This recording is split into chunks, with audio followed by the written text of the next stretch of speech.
తల్లికి వందనం పేరుతో కూటమి సర్కార్ మహా మోసం చేస్తుందని ఆరోపించారు మాజీ మంత్రి బుగ్గన రాజేంద్రనాథ్. మీకు 15,000 మీకు 18,000 ఇస్తానని ఎన్నికల ముందు బీరాలు పలికిన ఇప్పుడు ఎందుకు ఇవ్వడం లేదని ప్రశ్నించారు. 3 ఉచిత సిలిండర్లు ఇస్తామని చెప్పి ఒక్కటే ఇచ్చి చేతులు దులుపుకున్నారు అంటూ ఎద్దేవా చేశారు. వైఎస్ఆర్సీపీ నాయకులు మాజీ మంత్రి బుగ్గన రాజేంద్రనాథ్ సోమాజిగూడ ప్రెస్ క్లబ్లో మీడియాతో మాట్లాడుతూ, ఎన్నికల్లో ఇచ్చిన హామీలు ఎప్పుడు అమలు చేస్తారని చంద్రబాబు ప్రభుత్వాన్ని ప్రజలు అడుగుతున్నారు. కుటుంబంలో ఎంతమంది పిల్లలున్నా తల్లికి వందనం ఇస్తామన్నారు. ఏమైంది? తల్లికి వందనం పేరుతో కూటమి సర్కార్ మహా మోసం చేస్తుంది. రూపాయలు 3,000 నిరుద్యోగ భృతి ఇస్తామన్నారు. ఇచ్చారా? మీకు 15,000 మీకు 18,000 ఇస్తామని ఎన్నికల ముందు బేరాలు పలికారు. 3 ఉచిత సిలిండర్లు ఇస్తామని చెప్పి ఒకటే ఇచ్చి చేతులు దులుపుకున్నారు. ఆడబిడ్డ నిధి కింద 1,500 ఇస్తామన్నారు. ఏమైంది? మహిళలకు ఉచిత బస్సు ఇంకా ఎప్పుడు ఇస్తారు? అన్నదాత సుఖీభవ కింద ఇస్తామన్న రూపాయలు 20,000 ఎక్కడ? రాష్ట్రంలో దాదాపు 88 లక్షల మంది విద్యార్థులకు తల్లికి వందనం ఇవ్వాలి. 1,00,000 ఆకాంక్షలతో పిల్లల సంఖ్య 66 లక్షలకు తగ్గించే కుట్ర చేస్తున్నారు.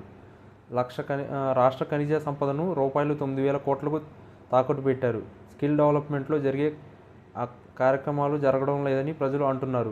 సూపర్ 6 ఏమో కానీ ఫస్ట్ బాల్కే కూటమి అవుట్ అని సెటైర్లు వేశారు. ఎవరైనా ప్రశ్నిస్తే చంద్రబాబుకు ఇష్టం ఉండదు. అది ప్రజలు అయినా ప్రతిపక్షం అయినా సరే. ఆర్థిక శాఖ మీరే రివ్యూ చేస్తే మరి ఆర్థిక శాఖ మంత్రి ఏం చేస్తారన్నారు. ఏపీ ఎండీసీని శాశ్వతంగా తాకట్టు పెట్టారు. ఎన్నికల ముందు ఇంటింటికి వెళ్ళి అబద్ధాలు చెప్పారు. అధికారంలోకి వస్తే ఒక్కటికి 4 రెట్లు హామీలు ఇస్తామన్నారు. ఇప్పుడిప్పుడే ప్రజలకు మొత్తం అర్థమవుతుంది. మీరు చెప్పింది చేయకపోతే ప్రజల్లో ఆగ్రహం వ్యక్తం అవుతుంది. మా హయాంలో ఒక్క పథకం ఒకరోజు ఆలస్యం అయితే మీడియా హడావిడి చేసింది. మరి ఇప్పుడు ఏమైంది? ఒక్కరు ప్రశ్నించరు. ఇప్పుడు మీరు మాకంటే ఎక్కువ అప్పులు చేస్తుంటే శ్రీలంక అవడం లేదా? సంక్షేమ పథకాల్లో పీపీపీ కాన్సెప్ట్ ఏంటో అర్థం కావట్లేదు. పథకాల పేర్లు అయితే బాగుంటాయి కానీ ఒకటి నెరవేరదు. టీడీపీకి పునాది సినిమా ఫీల్డ్, అందుకే పథకాల పేర్లు బాగుంటాయి. యువగళం పేరుతో యువకులకు మోసం చేశారు. 20 లక్షల మంది యువకులను మోసం చేశారు. పోయిన బడ్జెట్లో సంక్షేమ పథకాలకు బడ్జెట్ కేటాయించినట్లు ఆర్థిక మంత్రి పేర్కొన్నారు. మరి ప్రజలకు ఇచ్చారా? ఆస్తి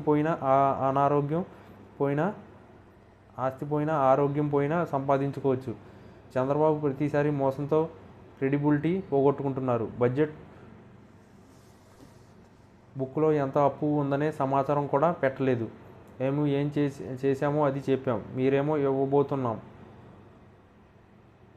రాబోతుంది అని చెబుతారు. ప్రజలని గమనిస్తున్నారు. సంక్షేమ క్యాలెండర్ ఇచ్చి మరీ మేము ప్రతి నెల ఈ పథకం అమలు చేస్తాం. చంద్రబాబు అధికారంలోకి వచ్చినప్పుడే ఆర్థిక ఇబ్బందులు ఉన్నాయి అని చెప్పారు.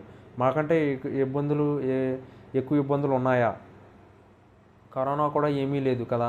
మీ బడ్జెట్లో మా బడ్జెట్ తేడా 10,000 కోట్లు. కానీ మీ డబ్బంతా ఎటుపోయింది? ఒక్క సంక్షేమం అమలు చేయలేదు. ప్రశ్నిస్తా అన్న వ్యక్తి ఎటుపోయాడు?